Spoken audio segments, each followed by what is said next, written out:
Anything else?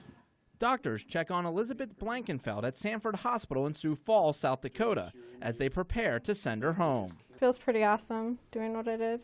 The 27-year-old nurse at Altru in Grand Forks just donated a kidney. The recipient, 61-year-old Mike Cullen. I got my life back.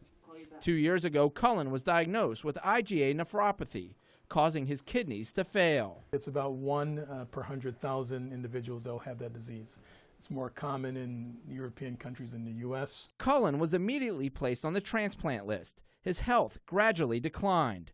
It forced him to undergo more than 10 hours of dialysis a week to stay alive as he held out hope for a new kidney. There is some mortality as you continue on dialysis over a period of time. The fight for life meant Cullen had to give up his longtime passion of being an educator, a career that lasted more than 3 decades. I miss the kids, I miss the camaraderie, I miss the teachers.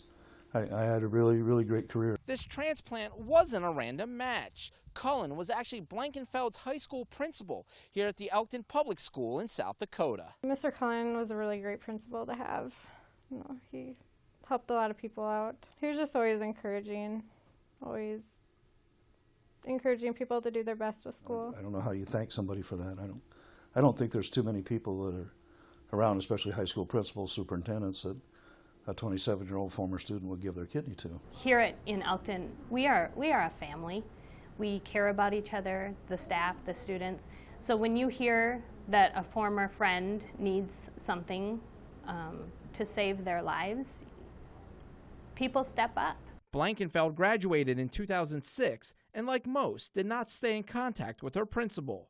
That was until earlier this year when she heard the man who once helped her with special math lessons needed his own lifeline. Though a decade had passed, she remembered learning during a blood drive at school she had the same O blood type as Cullen. I guess what really made me want to do it is my cousin actually has a really rare kidney disease and has gotten 2 kidney transplants. Known as Liz to Mr. Cullen, she was identified as a match. Liz broke the news to him. I got a package in the mail. It was a gift box, and across the top of the gift box it said, "Let's do this." And I opened it up, and there was a little flip chart of different body systems and that kind of thing. And so I kept flipping it, and then the back page of the little flip book was a note that said, "I've been approved to give you a kidney." So immediately the tears started flowing because I had no idea it was her. Cullen says he was more blown away by who the donor was than the fact his life would be saved. He remembered Liz as a quiet student, though she always made it well known she had future aspirations of being a nurse. Why would a 27-year-old single young lady, beautiful young lady like that, no children, want to give an old guy a kidney, In fact, that's what I asked her when I called her immediately. We were kind of both crying on the phone, and I said, "Are you sure you want to do this?" And she, "Yeah, I want to do this." After 7 hours of surgery, Monday's transplant was a success. Cullen will need to take pills the rest of his life, but will no longer need to go through the physically draining and time-consuming process of dialysis. Though still young and now down a kidney, Blankenfeld's outlook on life is just as bright.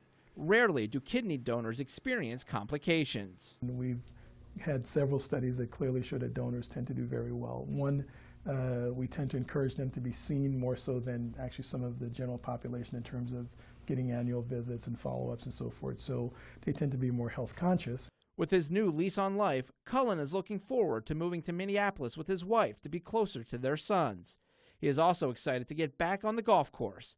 And with a new kidney, Cullen may even return to the classroom. I still want to go back, so hopefully I can get back on my feet and go back and teach again. As for Blankenfeld, she is looking forward to returning to Grand Forks in a few weeks to save lives, not by donating more body parts, but living out her dream job as a nurse. Yeah, I think working as a nurse, you just want to help people to begin with. So I think that's just in me to want to help people.